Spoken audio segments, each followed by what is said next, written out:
Hoje, com 18 anos, o jovem brasileiro pode conquistar sua carteira nacional de habilitação, participar de eventos em casas noturnas sem seu representante legal. Poderá também contrair matrimônio ou união estável, sem autorização de seu tutor. Torna-se obrigatório ao jovem escolher os seus representantes políticos. Poderá abrir crediários. No entanto, tem que tomar cuidado para que seu nome não seja inserido nos órgãos de restrição de crédito.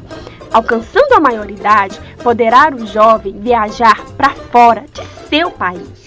Porém, um dos temas mais discutidos atualmente na política brasileira constitui as alterações nas regras da maioridade penal em nosso país, diminuindo a idade em que uma pessoa poderá ser presa em casos de crimes hediondos.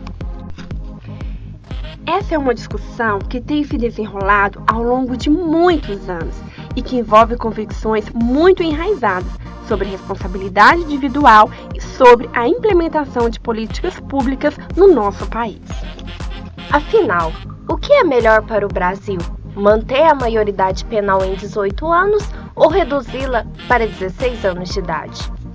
Em uma pesquisa do Datafolha, 87% dos entrevistados afirmaram ser a favor da redução da maioridade penal, alegando que os jovens já possuem discernimento suficiente para responder pelos seus atos. Esse argumento aparece na forma de que jovens de 16 anos já podem votar, então por que não poderiam responder criminalmente como qualquer adulto? Apesar de que a visão da maioria não é necessariamente a visão mais correta, porém, é sempre importante considerar a opinião popular em temas que afetam o cotidiano. Atualmente, baseado na Constituição Federal, são penalmente inimputáveis os menores de 18 anos, sujeitos às normas da legislação especial.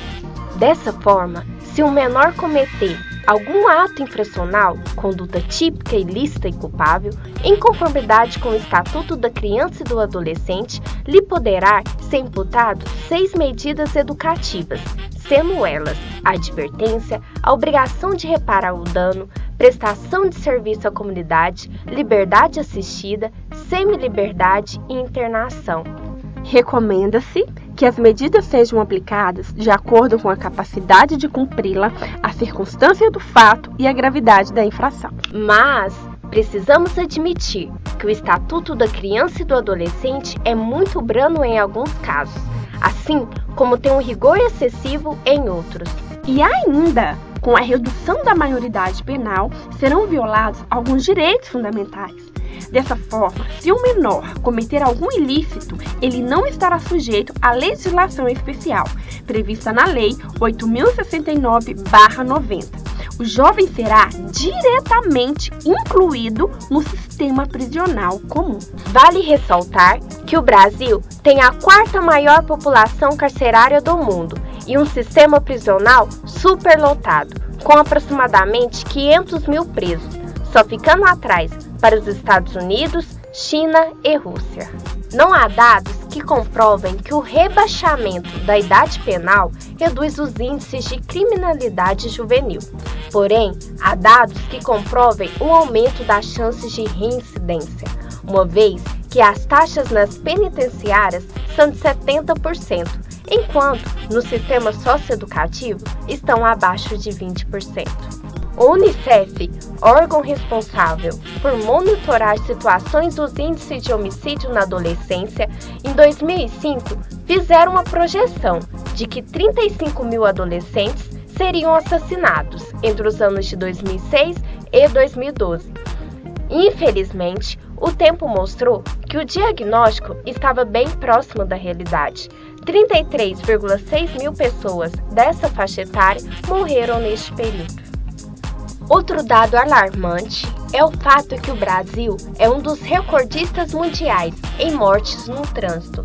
Neste caso, se a maioridade for reduzida, os adolescentes com mais de 16 anos poderão conquistar o direito de dirigir. E sabemos que o número de acidentes é muito maior entre os motoristas mais jovens. Todos esses dados estatísticos vão contra a redução da menoridade penal. Contudo, não podemos nos esquecer e tal ato fere tanto os direitos fundamentais como a própria Constituição Federal. Pois a Constituição traz expressamente, no artigo 228, que o jovem menor de 18 anos é inimputável ao Código Penal. Sendo assim, o artigo 60, inciso 4º da Constituição, abrange os direitos e garantias individuais. Neste caso, se ocorresse a aprovação da emenda constitucional da menoridade penal, poderia gerar uma ação direta de inconstitucionalidade, por se tratar de cláusula pétrea, e esta não se limita apenas no artigo 5º da Magna Carta. Estão elencadas muitas dessas cláusulas em diversos artigos da Constituição Federal. Ainda, em um âmbito maior, pode haver um desrespeito ao Pacto de São José da Costa Rica, no qual o Brasil é signatário, o que significa dizer que, uma vez assinado o acordo e respeitando as obrigações ali contidas, no Brasil passou a valer o seguinte entendimento: os adolescentes que cometerem atos equiparados a ilícitos devem ser processados separadamente dos adultos. Caso isso não ocorra, poderá contrariar diretamente o princípio da dignidade da pessoa humana.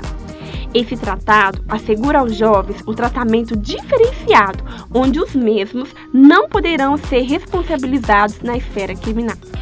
Segundo o doutrinador Eugênio Couto Terra, a redução da maioridade penal seria um retrocesso social, não podendo este assunto ser tratado como políticas repressivas criminais, mas sim como direitos fundamentais, sob pena de ferir o Estado democrático de direito. A violência não será solucionada com a culpabilização e punição, mas pela ação das sociedades e governos nas instâncias psíquicas, sociais, políticas e econômicas que as reproduzem. Agir punindo e sem se preocupar em discutir quais os reais motivos que reproduzem e mantêm a violência só gera mais violência. As causas da violência e da desigualdade social não se resolverão com a adoção de leis penais severas. O processo exige que sejam tomadas medidas capazes de romper com a banalização da violência e seu ciclo. Ações no campo da educação, por exemplo, demonstram ser positivas na diminuição de centenas de adolescentes ao crime e à violência. Contudo, concluímos que se a proposta de emenda constitucional fosse aprovada, feriria alguns princípios fundamentais, sendo estes direitos de primeira e terceira geração, como a vida, a liberdade, igualdade e a dignidade da pessoa humana.